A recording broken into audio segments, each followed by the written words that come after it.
Hello everyone, my name is Nathan and today it's time for another episode of Factorio here in our step-by-step to Megabase series. In the previous episode we finalized the design for the first mega smelter here. I will release a blueprint as soon as we build the entirety of the structure, including all of the beacons and everything.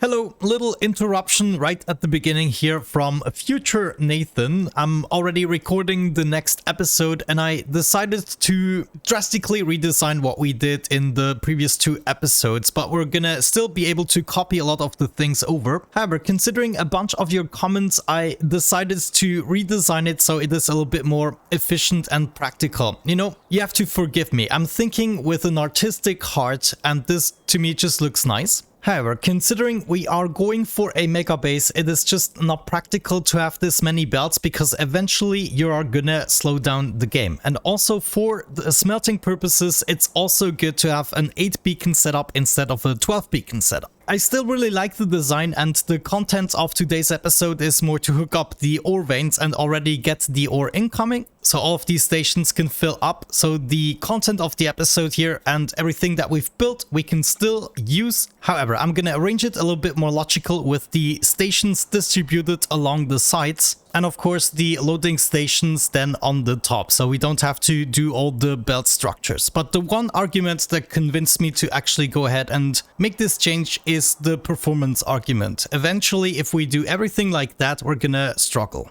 So I'm sorry for that little hiccup where we designed something crazy and huge. That's just what I often end up doing, going a little bit overboard. Obviously, it's still going to be a huge module because the blueprint of the furnaces doesn't change even with a 8 beacon setup. Well, it does change slightly in terms of making it narrower. So this dimension right here is going to become shorter, but the dimension to the right and left is going to remain the same. But with all that out of the way, I hope you're going to enjoy today's episode and I'm going to go back to past Nathan. In today's episode, I figured we could go ahead and get a portion of this already running. I mean, we have all of these furnaces here on the right side almost ready. I just have to place a couple of beacons and then it's ready to be hooked up. Also, we need to think about the continuation of our rails and also maybe take out sections that are necessary. If you think about it, there is never going to be a train on this track right here because the trains coming from this section will be forced on the middle one and the trains that want to exit right here will only do that at this spot. So there's never going to be a train right here and therefore there's never going to be a train in this section either. But we can think about that later. What I want to think about right now is a way to go up and down, and I designated this block for that purpose. So without any further ado, I'm gonna make my way over here and we're gonna continue the rails in this section first. But I have to avoid the lake and everything. I also decided how I want to continue this. There's gonna be the copper smelter right here and then the steel smelter right there. And yes, that means we'll have to move the solar panels. But I also intend to fill up this area with solar panels.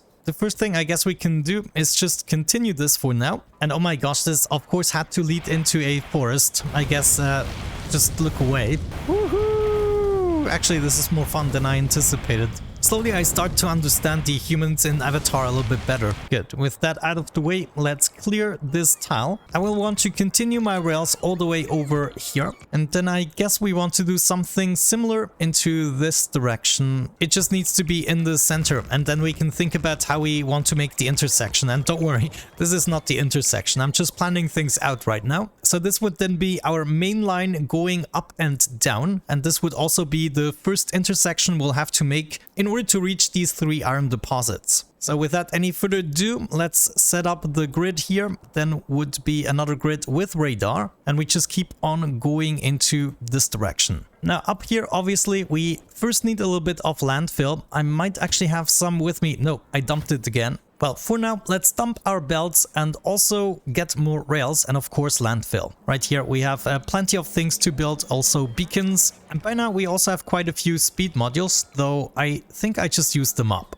Good, now let's start to think about this intersection. Basically, I want trains that want to go to the right side to use the outside lane. Trains that want to go straight or to the right side here. Well, it depends on which way you're looking at, but you get my basic gist. they should be on the inside rail. If we put this into practice, let's see what we can come up with. So we would be doing something along these lines to connect all the edges. This also means they shouldn't have the possibility to go straight anymore as of this point. So this eliminates this rail, at least to a certain extent. Actually, it eliminates it completely because trains coming from this side should also use the outside lane. That means we should also be able to get rid of all the other rails here on the inside, including the ones here in a horizontal direction. Okay, now this already looks much easier. Then we're going out from the second rail. Let's see, I'm gonna leave one free, and then as of this point, we're going up there. So now trains can actually choose to go to the right side there. We should still have the space to accommodate a train here. No, we don't actually have that space. So I'm gonna move this back. Let's take the second power line here as a guide, and this is gonna be the spot where we move up. This will then definitely leave us enough space for an entire train to rest in here. So now we have to apply the same logic to the other side here, and then the same thing on the top there and on the bottom there. We can then do the same thing here on the other side, kind of make this symmetrical, come on. And this would allow the trains that moved to the right here to go on the center rail. So I'm going to do that for each side as well. Now, if we think about a train incoming from this line, we probably are not going to need this line, and then it can move over to the right side, and it can then decide to either go straight or the center line. If it goes straight, then it should be forced to go all the way up here. And that means I'm going to take away the possibility to go straight. However, trains are still going to be able to also come from the other direction if they have a better way to get there from their deposit. But yeah, essentially that means this entire line here isn't necessary anymore, and it will not become necessary probably up to this point where we have another something going on. Yeah, so all of this can go, and then the trains either go straight here or they also go up, and that also means this rail is obsolete. And of course this is going to simplify the whole signaling story, and the rail is going to be obsolete for quite a while, probably past this point even. I'm going to signal this intersection as soon as I know what's going on around it, and once we have the first trains. For very long passages where we just have straight rails, it's really not going to be worth it to have 4 rails, because the trains are always designated to go into a specific direction. No, I messed up picking the freaking landfill again. And holy cow, you guys, what are you doing here? Get out of the way. Yeah. Now there's a really good crude oil spot. I don't want to mess that one up, to be honest with you. But where are we going to have our horizontal line? We cannot really do it right here, though it would be a little bit more convenient. Hold the phone 1 second. What if I put this here? Oh my gosh, don't tell me I actually have the space for this. Wow, guys, we might be onto something. What if I have my rail right there? I mean, there's nothing against it. We're not going to have any stations here. It's just very convenient. And then we can have some station here to pick up these 3 ores. Let's copy over exactly 1 block here, so I know what I'm talking about, and we're gonna start planning this out. So rails all the way. Let's see, we need another grid. Then I can keep this going for as long as possible. Now, will you look at that? This would then be my second intersection. Now, as a matter of fact, let's actually maybe copy over the intersection we just built. I can copy over this part. Maybe I have to redo it once we actually filled out the lake. But there we go. This goes right there. Wonderful. So in my opinion, unless we actually build something here on the right side, this outside track is absolutely unnecessary. But I'm only going to take out the tracks I'm absolutely sure we're not going to need. So as long as I don't build anything here, I'm just going to keep it here. But if maybe we end up building solar panels without the need of train stations, I'm going to remove the outside rail. And I think for a change here, since I'm not going to do anything with it, I'm just going to keep all the forest intact and only remove what I need to. Actually, I shouldn't get fooled because right here there was an interruption. Very nice. I actually made it. Maybe I missed some parts here. But we're on the same height as the veins, so we might be able to tap into them right now. Let's get our outpost planner out here, and we want to use, well, all types of belts. You know, we want to keep this as efficient as possible. Also get rid of the power poles. We want to end up with our items due south. And that's probably already it. Outpost planner, let's do this. Oh, yeah. This is going to be a chunky one. Many belts, and we maybe in anticipation of more mining efficiency, we should just do all blue belts. I'm not so sure. Either way, we're gonna do the same thing over here. I guess we can just take it. There's nothing in the way. Get all of these built. Well, looks like I don't have many more materials, but we're just gonna go by the base and get some more. Now, there was actually a power pole in the way, so I have to do some fixing myself. I'm also gonna plan out the third vein here, and also this one here can be facing down south. And just like that, we have 3 huge outposts planned. This is gonna do a lot for us in the beginning. I can then also get a balancer in the joint for each of these stations. So another one right there. And as of this point, we're just gonna continue with blue belts. I would say we're gonna build 2 loading stations for these 3 veins. And if we're lucky, we can just do something like that. We could go ahead and copy this over. I'm not going to be needing the fueling line though. By the way, let's copy over 2 stations. And I guess we want them in a similar fashion as we have our other stations. So what did we do? Do I even have the space for that? I might actually have it. I think we have to be a little bit more liberal with the stations for the veins because they are just all over the place. And sometimes it might be more convenient to have it right here, for instance. You know what? I think I'm gonna make 1 station for each ore, and then we can have the intersection somewhere up here. So this would still be our main line going up, and that means I can use all of this space temporarily, at least until all of these veins are used up. That means I could get started going up here. Just need to see a little something. So we would be coming from the inner line going right there. Actually, I have to do it one earlier. We're gonna put it right there, and then right at this spot we're gonna move up. Okay, that makes sense. Now it's basically the same principle we have like here at the bottom, and instead of this going all straight into the stations, it's just gonna go into the various locations for the ores. So we'll add a little something like that for the first station, maybe go up at this point, and then we need enough space for 2 wagons. We can copy over one of these designs and then have it far enough so when we place another signal here, another entire train can fit. We can rename this to load iron ore, and I want to enable a train limit of 2. So this would be our first station. The lower rail would just continue all the way to, I don't know, I guess right here is as good as any point. And then we'll do the same shenanigans we did right here. So this would be this part. Something along these lines. Okay, this train would then go down and the other train would go up, and then we can have another station right here that is the same practically. Actually, we might not have the space for 2 trains on this one. This is a little bit of a close call, so I'm gonna turn around the balancer. Then if we try to add that somewhere, let's see, do we have the space for another one? Looks like. But then this still means this is the earliest part we can go down, and we'll have to join with this rail instead. This also means the intersection will have to move over, but thanks to my robots, this is all no problem. And if we remember correctly from the bottom part, we now don't need this upper rail, because this all belongs to the mines now. So there's only one more to do, and that is this one here. We can go ahead and do something like that. Move this all the way over to where we need it to be, which is right there. And then we connect these guys together. Wonderful. We can then go ahead, add another train station here, and this should be good because it's basically a dedicated line for this vein. Let's make sure to already connect the lines where necessary, and then I'm also gonna signal this station. 1 signal before and after,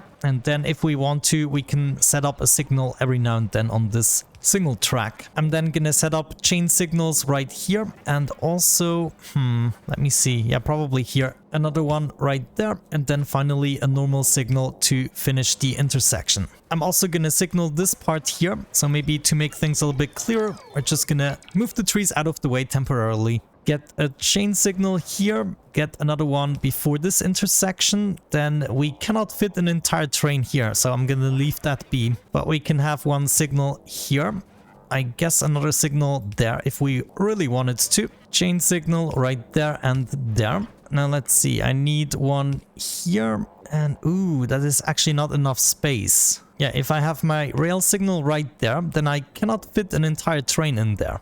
I really thought I would have the space to set up a signal here, but that was foolish. Let me see, maybe I can do something crazy, considering this is a temporary section anyways. I should be able to do something like this and just elongate this track. I know this isn't very beautiful, but you know, it's just a vein. Once it's gone, it's gone. Stronger explosives, thank you. Refined flammables, sure. Either way, now I can set up the signal and then a secondary train can wait in here. This should already be working. Get another rail signal there, maybe here. I can have 2 trains waiting here as well. Okay, this would be another solution, but it's also not the easiest to signal. I'm kind of tempted, yeah, I'm gonna completely redesign this, but I'm gonna dedicate an episode to it. I think it's totally worth it to understand this correctly, and then we can just copy and paste this over. For now, I would like to get my first train going, so we're just gonna signal it in a way so that it's gonna work for that one direction we have going on. Alright, we're ready to wrap this up. I brought along some solid fuel with me that I've been crafting in the background. Now it looks like there's one connection missing that needs to go to the train station. We are gonna enable or disable depending on the amount of solid fuel we have currently. And as a matter of fact, I think I need to first connect this to a power pole and then over here. So hovering over the power pole, we can see we have currently 4,200 items in here. Considering a lot of these chests are half empty, I would say we're gonna aim below 5,000.